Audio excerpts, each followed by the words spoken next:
Halo semuanya, salam damai Kristus bagi kita semua.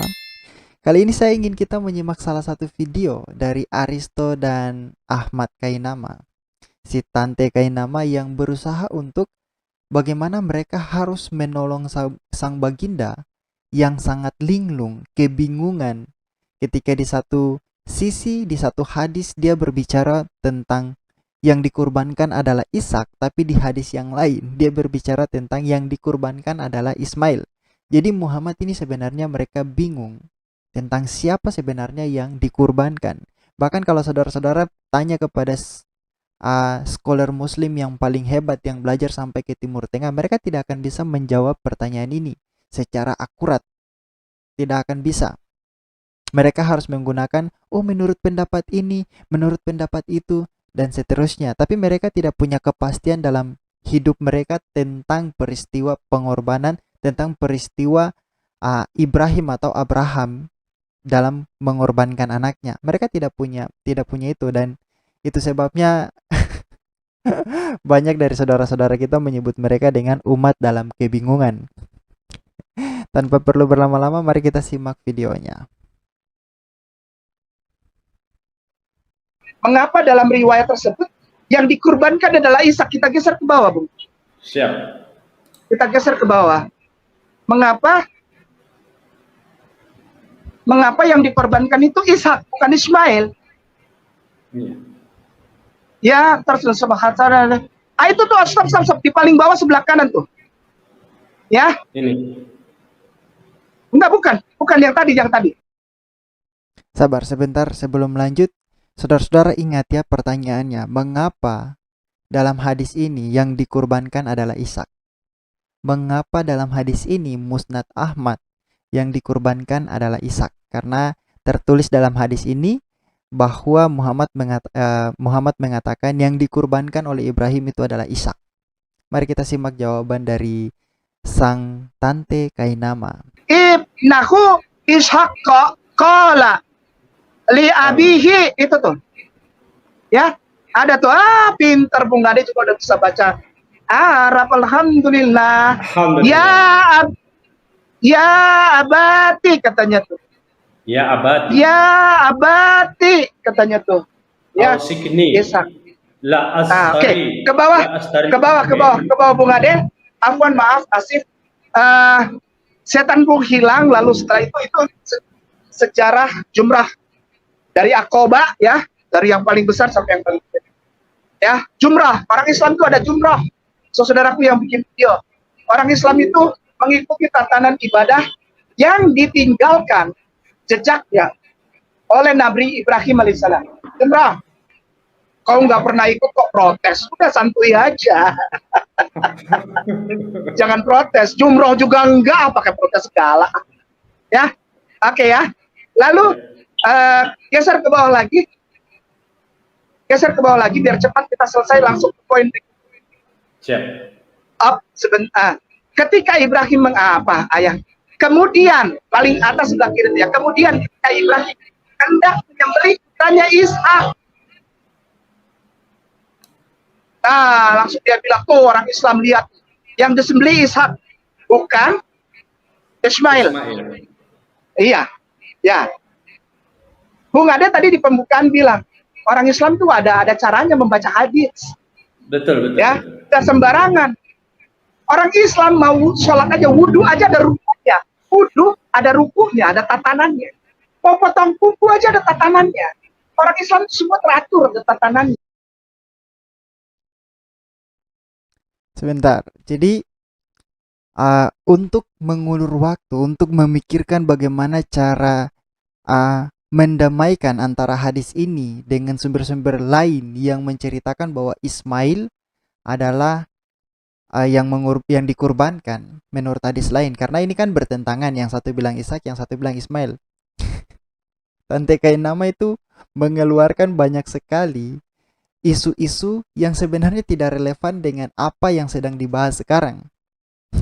Jadi itulah Muslim, untuk mengalabui para viewersnya, para penontonnya atau jemaahnya. Mereka harus cari cara bagaimana supaya menggiring para penontonnya, menggiring para pengikutnya untuk tetap percaya kepada mereka sekalipun isu-isu yang mereka keluarkan itu tidak relevan.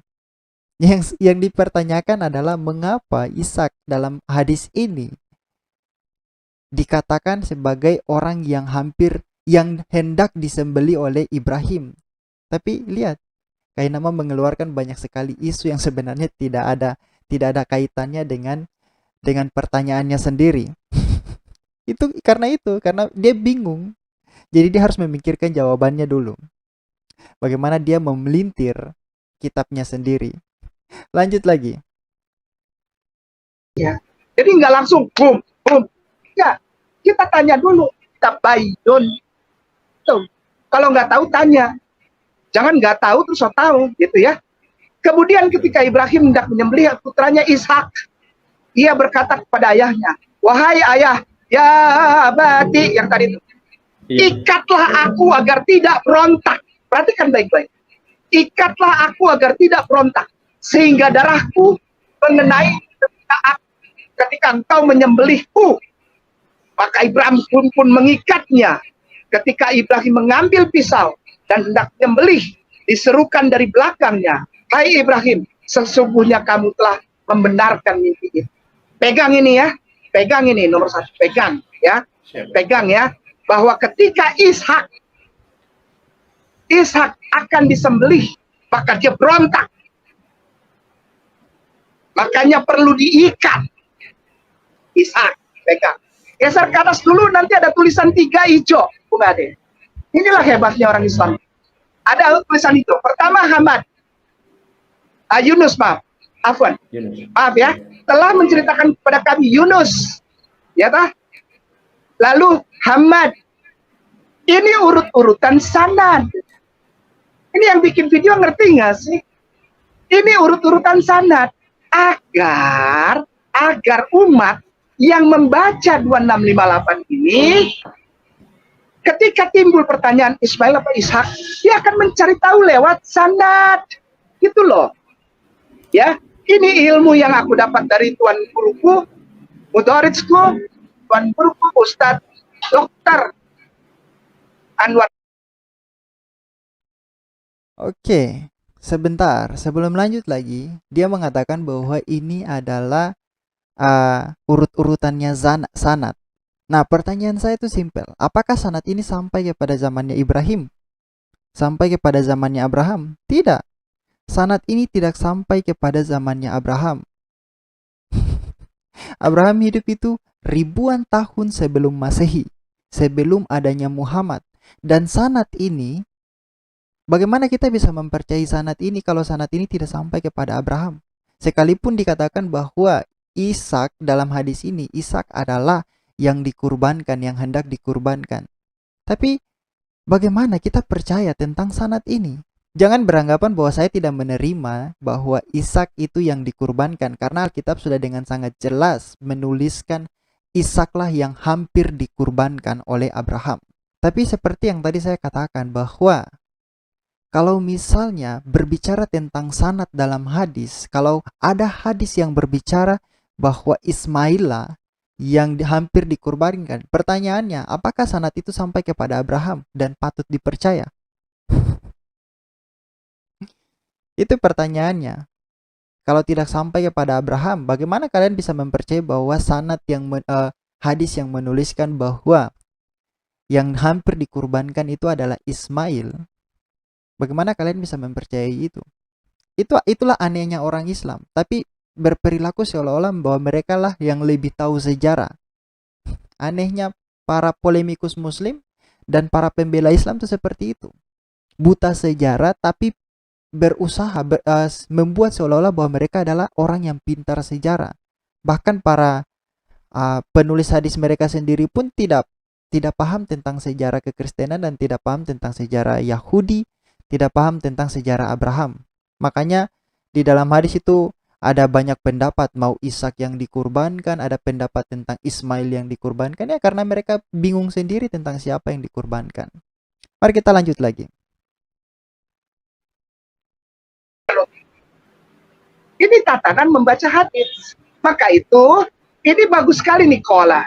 Ya, kenapa? Karena dibikin warna. Pertama Yunus, lalu Hamad, lalu Ato. Nama anak saya ini, Ato. Iya. Nama anak saya, perawi hadits. Ato artinya gracious. Ya, Ato bin As-Saib. Lalu Said bin Jubair. Lalu Ibnu Abbas, sahabat Ibnu Abbas. Ya, kenapa ini ditulis? Ya, jadi kita sudah dapat 2 poin. Pertama, setan itu memang ada untuk memperlihatkan iman Nabi Ibrahim alaihissalam kepada Jibril yang tegar luar biasa, tidak takut. Ya, oke. Yang kedua, Ishak di sini adalah gambaran supaya umat Islam merunut terhadap apa yang diimani. Yang diimani itu yang disembelih Ismail. Kenapa kok di sini Ishak? Oke, baik. Bung Ade, Siap. coba ketik di Google kosong. Ya. Ketik di Google kosong Wahab, W-A-H-B. Wahab ya. Wahab. Ya, Wahab. Sudah, Ustaz. W-A-H-B. Bin Munabbih, M-U-N-A-B-B-I-H. Bin Munabih. Itu tidak pakai A lagi, jadi W-A-H-B, langsung Wahab, Wahab, bukan Wahab, Oh. W-A-H-B. Oke. Ya, Begini. W-A-H-B. Munabih. Enggak, W-A-H, W-A-H, spasi E-nya 2.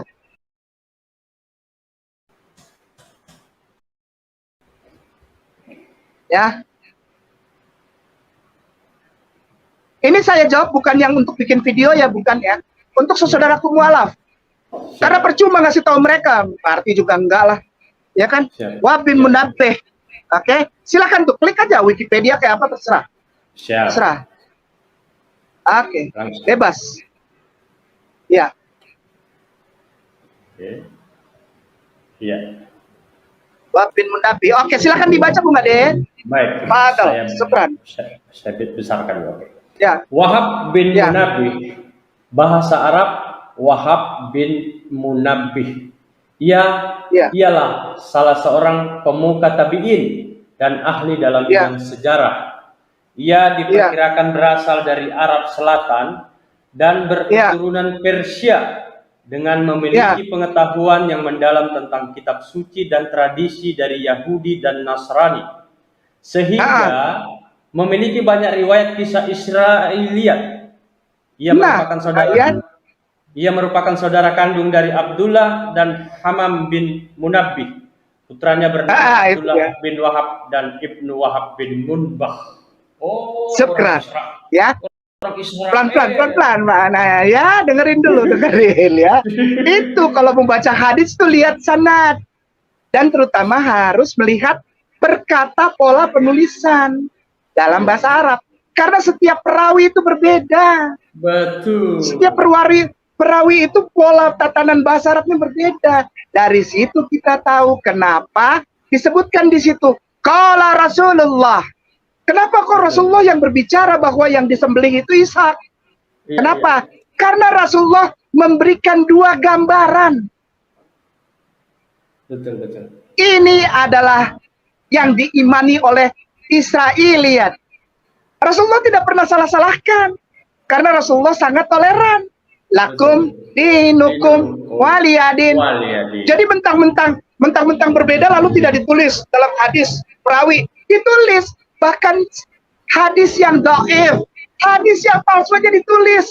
Supaya apa? Supaya umat tahu, oh ini loh yang sahih, ini yang mutawatir, ini yang hasan, ini yang dhaif, ini yang palsu, yang tak.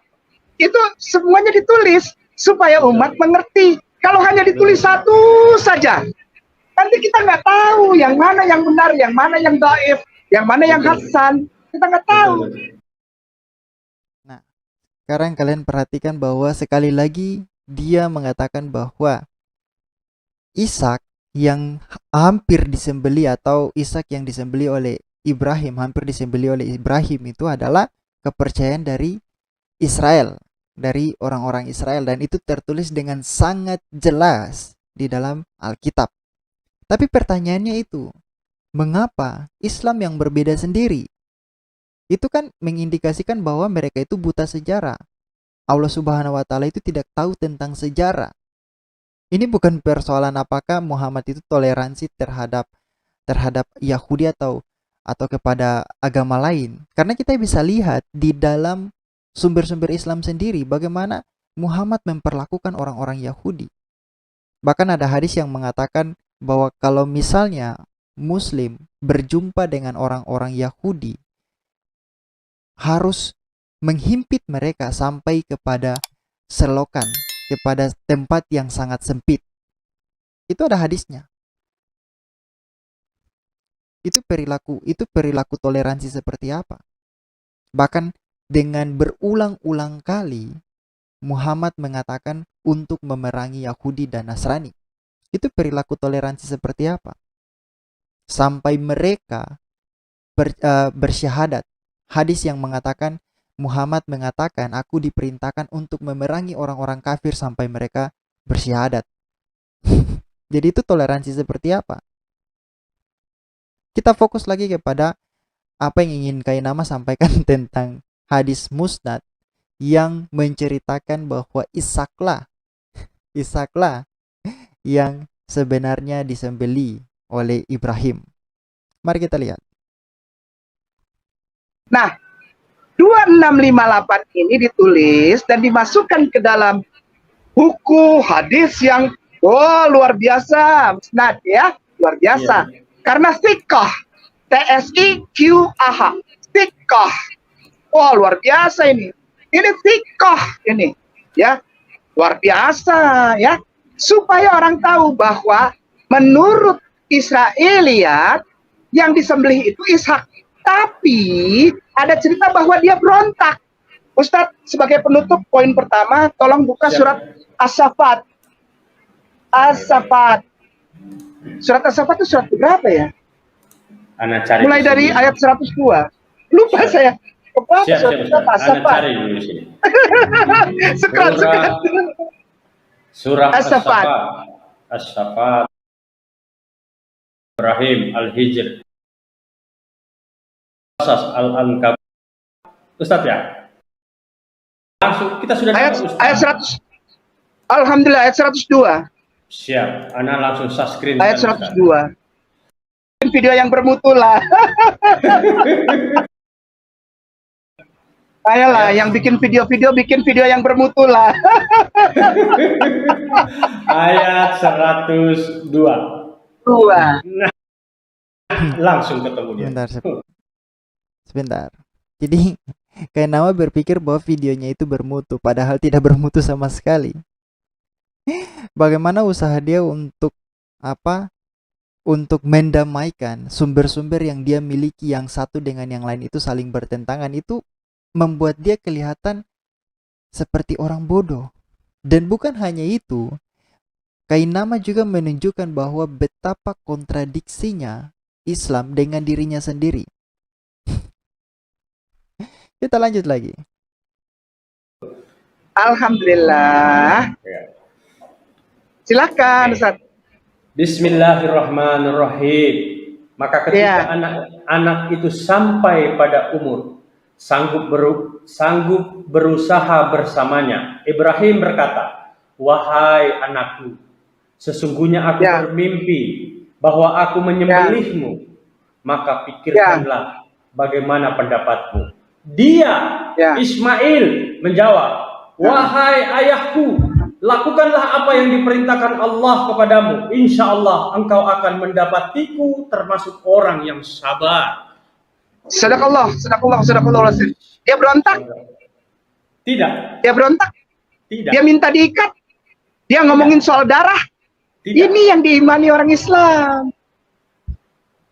Dia menerima. Tidak ada perlawanan. Kalau Israel lihat, berontak. Kenapa? Karena namanya Ishak itu artinya tertawa. Ishak itu artinya tertawa, Bung Ade. Siap. Ishak artinya tertawa. Ya. Kalau Ishmael itu artinya Ishmael, Allah mendengar. Beda, ya, beda. Lalu statement berikutnya masih dalam kerangka ini dan sebagai penutup. Statement dari video tersebut bilang, waduh, enggak ada. Karena Ismail itu bukan anak. Yang anak itu Ishak. Ketika Oke. Jadi itu adalah bagaimana cara Kainama membuktikan kontradiksi antara perkataan Muhammad dengan perkataan Allah Subhanahu wa taala, dan kontradiksi antara sumber Islam dengan dirinya sendiri, dengan Islam itu sendiri. Sumber Islam yang satu dengan sumber Islam yang lain itu saling berkontradiksi. Lalu di mana Allah Subhanahu wa taala menjaga firman-Nya? Menjaga semua klaim-klaimnya. Di mana? Tidak ada. Yang kita dapati kontradiksi demi kontradiksi dari cara mereka membela sumber-sumber mereka sendiri. Nah, sekarang mari kita lihat hadis yang tadi. Kita lihat kembali lagi sebentar saja. Ini hadis yang tadi dikutip ya, Musnad Ahmad 2658. Di situ dikatakan dengan sangat jelas, Muhammad mengatakan bahwa yang hampir dikurbankan, sebentar saya perbesar, yang hampir dikurbankan Ibrahim itu adalah Ishak. Itu adalah Ishak. Itu dengan sangat jelas. Walaupun di dalam Al-Quran memberikan dalam kurung adalah Ismail, dan itu sesuatu yang kontradiksi. Karena ini berbicara mengenai sejarah, ini bukan berbicara tentang penafsiran siapa yang benar, tetapi ini berbicara tentang sejarah. Dan sejarah Israel, sejarah tertua yang dicatat oleh orang-orang Israel yang hampir dikurbankan adalah Ishak. Jadi kalau misalnya ada sejarah, ada buku yang selanjutnya datang mengatakan bahwa sebenarnya Ismail, maka bisa dipastikan buku itu berbohong. Buku itu adalah buku penuh dengan dusta. Mau Israel mau Kristen dengan sangat yakin dan percaya bahwa Ishak hampir dikurbankan oleh Abraham. Nah, sekarang mari kita lihat apa yang terdapat di dalam Alkitab. Pertama kita lihat bahwa Abraham yang hendak mengorbankan Ishak, itu bukan hanya pengujian terhadap imannya, tetapi itu merupakan suatu peristiwa yang memberikan suatu lambang kepada suatu peristiwa penebusan di suatu hari yang dilakukan oleh Yesus Kristus. Kita lihat di sini, saudara perhatikan Kejadian 22, di situ dengan sangat jelas dikatakan bahwa Ishaklah yang hampir dikurbankan oleh Abraham. Setelah semuanya itu, Allah mencoba Abraham. Ia berfirman kepadanya, Abraham, lalu sahutnya, ya Tuhan, firman-Nya, ambillah anakmu yang tunggal itu. Yang tunggal itu, jangan berpikir yang tunggal itu adalah Ismail. Tidak, peristiwa ini terjadi sesudah Ismail dan Hagar diusir. Jadi sekarang tinggal Abraham dan Ishak. Ambillah anakmu yang tunggal itu, dan satu lagi bahwa yang tunggal itu, yang dimaksudkan Allah dengan yang tunggal itu bukan dari Hagar, tetapi dari istrinya Sarah. Yang engkau kasihi, yakni Ishak, pergilah ke tanah Moria dan persembahkanlah dia di sana sebagai korban bakaran pada salah satu gunung yang akan kukatakan kepadamu. Jadi di sini dengan sangat jelas Tuhan yang disembah oleh Abraham itu menyuruh untuk mengorbankan Ishak. Jadi kalau misalnya ada Allah yang lain, ada Tuhan yang lain yang datang lalu mengatakan bahwa Ismail lah yang hampir dikorbankan, maka bisa dipastikan bahwa itu bukan Tuhannya Abraham, tetapi itu adalah sesuatu yang mengaku-ngaku sebagai Tuhan dari Abraham, atau bisa dikatakan bahwa orang lain yang mengarang cerita itu. Dan seperti yang tadi saya katakan bahwa ini adalah salah satu gambaran pengorbanan Ishak ini adalah salah satu gambaran di mana merupakan gambaran penebusan, gambaran pengorbanan Allah sendiri yang mengaruniakan anaknya untuk penebusan dosa umat manusia. Kenapa Ishak itu yang hampir dikorbankan? Karena pertama, Allah berjanji bahwa melalui keturunan Abraham, umat yang ada di muka bumi ini akan mendapat berkat. Kita bisa lihat di dalam Kejadian 12 ayat 3. Aku akan memberkati orang-orang yang memberkati engkau dan mengutuk orang-orang yang mengutuk engkau. Dan olehmu semua kaum di muka bumi ini akan mendapat berkat. Jadi oleh Abraham, oleh keturunan Abraham. Dan sekali lagi Allah menjanjikan keturunan itu berasal dari Abraham dan Sarah. Bukan berasal dari orang lain, dari perempuan lain, tetapi dari Sarah sendiri. Kalau tidak percaya, mari kita lihat lagi di dalam Kejadian 21. Tuhan memperhatikan Sarah seperti yang difirmankannya, dan Tuhan melakukan kepada Sarah seperti yang dijanjikannya. Maka mengandunglah Sarah, lalu ia melahirkan seorang anak bagi Abraham dalam masa tuanya.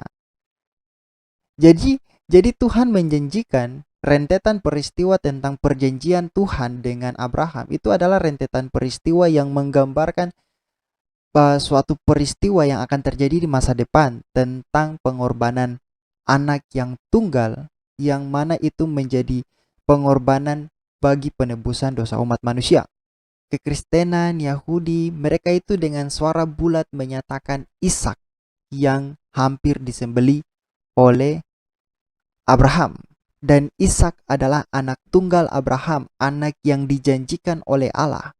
Dan kalau Allah memberikan janji itu kepada Abraham, Allah membuat suatu perjanjian dengan Abraham, maka dia tidak, dengan Abraham atau dengan umatnya, dia tidak akan melanggar janjinya sendiri. Karena kalau kita baca di dalam Bilangan 23 ayat 19, ini yang selalu dikutip secara salah oleh para polemikus muslim. Allah bukanlah manusia sehingga ia berdusta, bukan anak manusia sehingga ia menyesal. Nah, ini selalu dikutip secara salah oleh para polemikus muslim.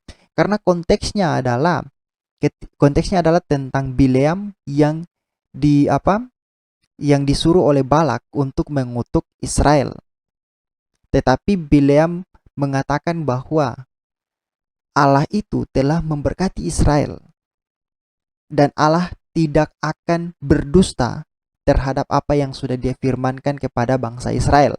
Dia bukan manusia yang gampang untuk melakukan dusta. Dia bukan anak manusia yang gampang untuk menyesal apa yang dia lakukan terhadap bangsa Israel. Dia tidak memiliki sifat dusta seperti yang dimiliki oleh manusia. Itulah yang dikatakan oleh Bileam tentang Allah. Dan perjanjian Allah tentang berkat itu akan terus berlanjut sampai kedatangan Yesus Kristus, di mana penggenapan itu terjadi. Ketika Yesus Kristus datang, pengorbanannya di kayu salib itu menjadi berkat, seperti yang tadi dikatakan dalam Kejadian 12. Melalui keturunan Abraham, berkat akan dirasakan oleh semua manusia di muka bumi. Dan itu direalisasikan di dalam Yesus Kristus. Makanya kalau kita baca dalam Yohanes 4 ayat 22, di situ dikatakan, kamu menyembah apa yang tidak kamu kenal, kami menyembah apa yang kami kenal, sebab keselamatan datang dari bangsa Yahudi. Keselamatan datang dari bangsa Yahudi. Jadi Allah memberikan suatu gambaran yang utuh tentang peristiwa Abraham, sampai kepada peristiwa di mana Abraham diuji, sampai kepada peristiwa Israel, dan seterusnya sampai kepada kedatangan Yesus Kristus. Itu adalah satu rentetan cerita yang saling berkesinambungan. Sehingga Ismail seperti hanya selingan begitu, hanya buah dari dosa Abraham. Sekalipun Tuhan memberkati dia, tetap dia adalah bentuk buah dari dosa Abraham. Karena apa? Karena Abraham tidak taat kepada Allah. Abraham ingin mendapatkan keturunan sehingga dia melanggar kekudusan Allah. Dia menghampiri Hagar. Lalu Hagar melahirkan anak baginya. Padahal itu bukanlah keinginan dari Tuhan itu sendiri. Tuhan hanya ingin keturunannya berasal dari Sarah, bukan dari Hagar. Keturunan yang akan diberkati oleh Tuhan itu sendiri, yang akan menjadi berkat juga bagi semua bangsa di bumi. Jadi sekali lagi saya ingin katakan kepada saudara-saudara Muslim, rentetan cerita yang ada di dalam Alkitab itu adalah rentetan cerita yang memiliki kesinambungan satu dengan yang lain dan memiliki kepastian keselamatan di dalamnya, berita keselamatan yang ada di dalamnya.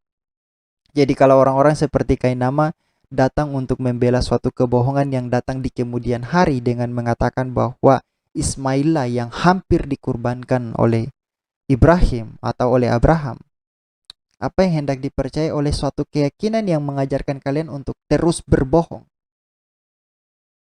Apa yang harus kita percayai? Kalau kebohongan itu sudah ada dalam diri kalian, maka terus akan melahirkan kebohongan yang baru untuk membela kebohongan yang lama. Jadi silakan untuk saudara-saudara Muslim berpikir dengan cerdas supaya kalian jangan dibodohi oleh orang-orang seperti Kainama. Sekali lagi saya katakan bahwa Yahudi maupun kekristenan itu percaya bahwa sejarah yang benar adalah Ishak hampir disembeli oleh Abraham, dan itu adalah suatu peristiwa yang ingin memberikan gambaran tentang karya penebusan Allah di dalam Yesus Kristus. Oke, jadi itu saja yang ingin saya sampaikan kepada saudara-saudara Muslim.